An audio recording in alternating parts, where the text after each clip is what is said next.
সকালে সাধারণত বৃষ্টি হয়ে থাকে, কিন্তু আবহাওয়া অধিদপ্তর থেকে আমাদেরকে জানানো হয়েছে এই বৃষ্টি আরও 3 থেকে 4 দিন কন্টিনিউ করবে। ইতিমধ্যেই শহরের বিভিন্ন অঞ্চল এবং উপজেলাগুলোতেও অনেক রাস্তাঘাট পানির নিচে চলে গিয়েছে বৃষ্টির পানিতে, বিশেষ করে পাহাড়ের ঢল থেকে নেমে আসা পানিগুলো। এই মুহূর্তে ইতিমধ্যে 2-1টি জেলাতে আমরা খবর পেয়েছি বেশ কিছু দুর্ঘটনা ঘটেছে। আমরা আমাদের চট্টগ্রামে যাতে কোনোভাবেই কোনো প্রাণহানি না ঘটে, কোনো দুর্ঘটনা না হয়, সেই জন্য জেলা প্রশাসন দীর্ঘদিন যাবৎ পাহাড়ে যারা বসবাস করে তাদেরকে যে ইমাম সাহেবের মাধ্যমে কিন্তু আমরা তাদেরকে সতর্ক করে আসছি। এর পাশাপাশি গতকাল থেকে আমাদের এখানে 5টি জোনে আমরা ভাগ করে নিয়েছি। বিশেষ করে মহানগর এলাকার যে পাহাড়গুলো আছে সেখানেই আসলে টোটাল 26টি পাহাড়ে আমরা দেখেছি প্রায় 6555টি পরিবার বসবাস করে।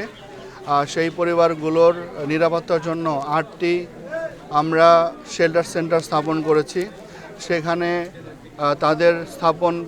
তাদেরকে থাকা এবং তাদেরকে শুকনো খাবারের আমরা ব্যবস্থা করেছি।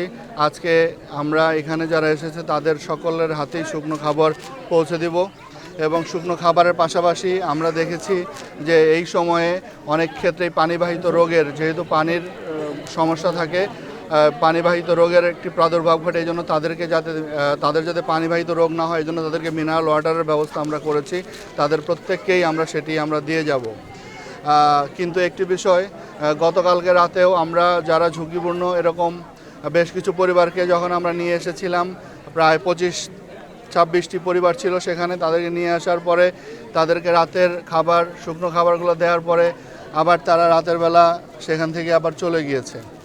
আমরা আপনাদের মাধ্যমে সবাইকে অনুরোধ করব, আগে আসলে আমাদের জীবন, তারপরে আমাদের জীবনের অন্য জিনিসগুলো, সেগুলো জীবন না থাকলে অন্য জিনিসগুলোর কোনো ভ্যালু নাই। তারপরেও যদি তারা এখানে থাকে এবং তাদের পাহাড় ধসের বিষয়টা এমন যে হঠাৎ করে 1 সেকেন্ডেই সমস্ত পাহাড় ধসে যায় না, সেখানে অনেক সময় থাকে।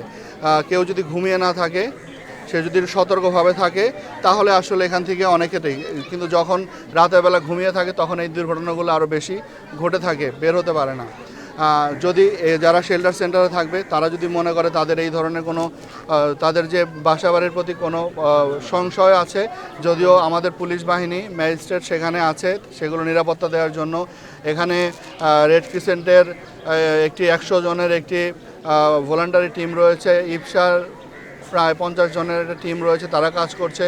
এরপরেও তারা যদি মনে করে তাদের বাড়িঘরটা তাদের দেখে আসা প্রয়োজন, সেক্ষেত্রে আমরা তাদের জন্য ওই কিছু ছাতা যাতে কম্বাইনলি ইউজ করতে পারে তারা সবাই, যে আশপাশ থেকে দেখে আসলো, ঘুরে আসলো, সেই ছাতার ব্যবস্থা আমরা করব। আমরা মোদ্দা কথা হচ্ছে যে আমরা তাদের জীবনকেও রক্ষা করতে চাই, তাদের সম্পত্তিগুলোকে রক্ষা করতে চাই।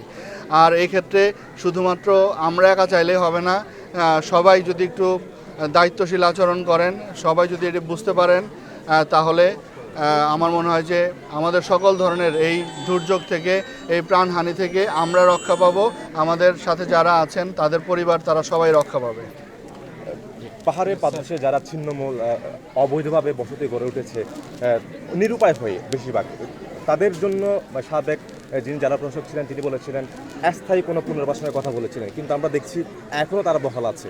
আপনি কোনো উদ্যোগ নেবেন কিনা? আসলে স্থায়ী বসবাসের জন্য তাদেরকে স্থায়ী জায়গা যদি দেওয়ার কথাও যখনই উঠে তখনই সেগুলোকে আসলে, আমরা জানেন আমরা স্থায়ী বরাদ্দ দিতে পারি যেখানে সরকারের খাস জায়গা আছে।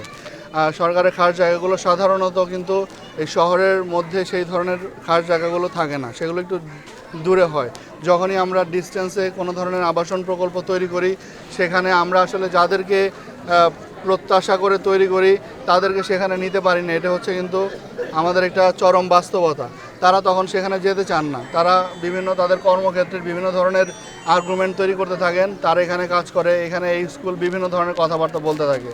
তবে আমাদের কাছে যদি তারা সত্যিকার যেতে চাবে এরকম আবেদন করে এবং আমরা যেখানে যতটুক কাছে সম্ভব আমরা দিতে পারবো, সরকারি জায়গা তাদের জন্য বরাদ্দ করা সম্ভব এবং তাদেরকে আমরা নিতে পারবো, কোনো অসুবিধা হবে না। যদি তারা যেতে চায় আমরা চেষ্টা করব।